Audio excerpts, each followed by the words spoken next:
For 27 years, Woodsboro has been haunted by the Ghostface mask. But now Ghostface has traded the suburbs for skyscrapers.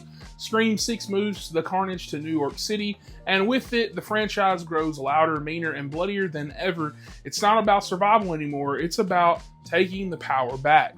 So let's break down Scream 6. We open with Laura Crane, a film professor played by Samara Weaving, who I might add looks pretty damn good in that yellow dress. I'd see you out there. Waiting in a restaurant, texting a Tinder date, and he says he can't find the place. He's lost an alley. She steps outside to help him, and there he is, Ghostface. No games, no rules, just brutality. He kills her within seconds. Blood is everywhere. Then twist, he takes off the mask.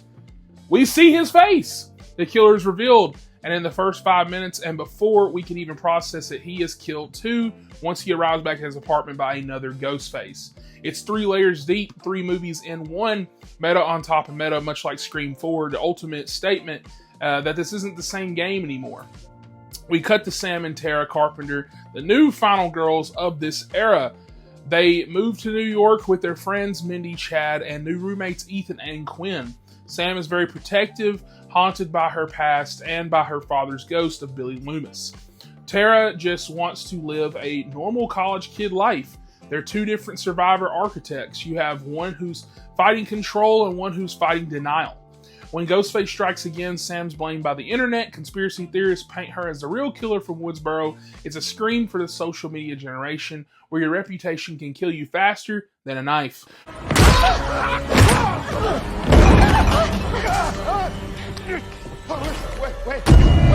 New York becomes the franchise's newest weapon. You got crowds, subways, tiny apartments. No safety, no escape. Ghostface is everywhere and nowhere. The bodega is seen as a masterclass in tension. You have 2 sisters running for their lives through a packed store as Ghostface grabs a shotgun. The sound design, the neon lighting, it's Scream reimagined as urban warfare. I really don't understand why fans don't like this scene, because of course they don't. Anything cool you give a fandom, they don't like. The franchise has always been about the rules. Now the rule is simple: you can't hide in the crowd.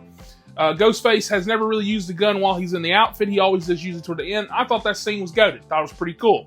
One of the film's best sequences is also a Halloween night on a subway. Every car is packed with people in costumes, dozens of Ghostface, and Mindy separated from the group, and lights flicker and the mask moves closer. It's a visual representation of paranoia, and it's very great when it comes to modern Tara in films.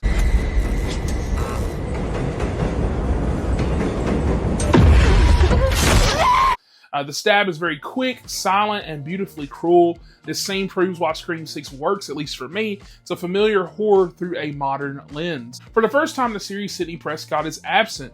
That's because some stuff behind the scenes with pay and stuff, which is a little goofy. But I guess she got paid enough because she's back for 7. The torch is then passed to Gale Weathers. She's living in a high-rise, still writing about the killing, still chasing control. Then her phone rings. Hello, Gale. The voice is mocking, personal, and merciless, and he makes fun of Dewey's death, which is kind of a gut punch. The ensuing fight is then one of the film's highlights in her apartment. Gale fights back hard, but her boyfriend's killed, and she's left bleeding, heartbroken, and finally human again. It's a moment of closure for a character who's always been the more kind of... I'm on the outside as far as the story goes. I know she got attacked in 2 and some other things and that, but I feel like never really directly like this for a one-on-one confrontation. Can you hold, please? Huh?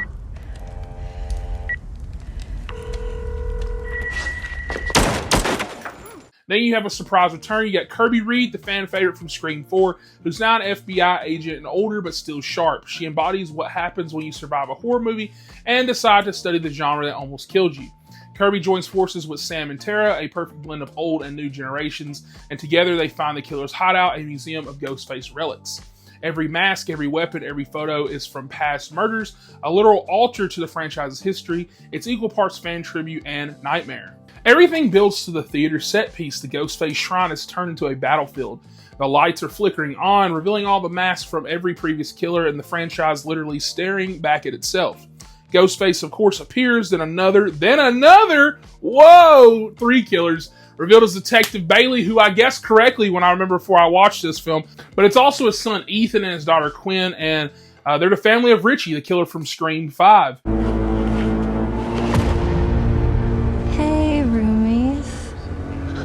You didn't see that one coming, did you? Yeah, because you died. Kinda didn't, though. It's revenge, legacy, and a warped idea of family, mirroring the Prescotts and Carpenters alike.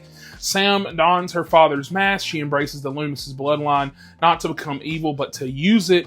And when she kills Bailey, it's not just revenge, it's reclamation. It's the darkest and most empowering moment of the franchise, as they kind of give you a little hint of the aftermath when she's holding the mask. They're like, oh, is she gonna? But she drops it. Like I said, the sun rises over. New York is now showing you the survivors bleeding on the steps of the theater. So many people get stabbed and none of them die. Sam drops that Ghostface mask, like I've said before, leaving behind a cycle that defined her, and Tara finally lets her sister go. And for once, it feels like peace might last. Then again, this is just Scream. We know we're getting Scream 7 this week. This should be getting posted on Wednesday, hopefully. And for me, I feel like Scream 6 is a milestone. I feel like it's the first film to fully move past on from Sidney Prescott. Actually, ironically, kind of showing that you really don't need her in this franchise. And I'm a big Sidney fan, but I'm just saying it worked. Okay, it's a story about inheritance of violence, of trauma, and power. I think the core 4 group is really tight here. And this is one of my favorite Scream films. I know for whatever reason, a lot of Scream fans don't like this one. I saw some hot takes. I guess they aren't hot takes. I guess they're lukewarm takes. People had this one at the bottom. I said, what? And a lot of it's because of that bodega scene. I said, you guys are just haters.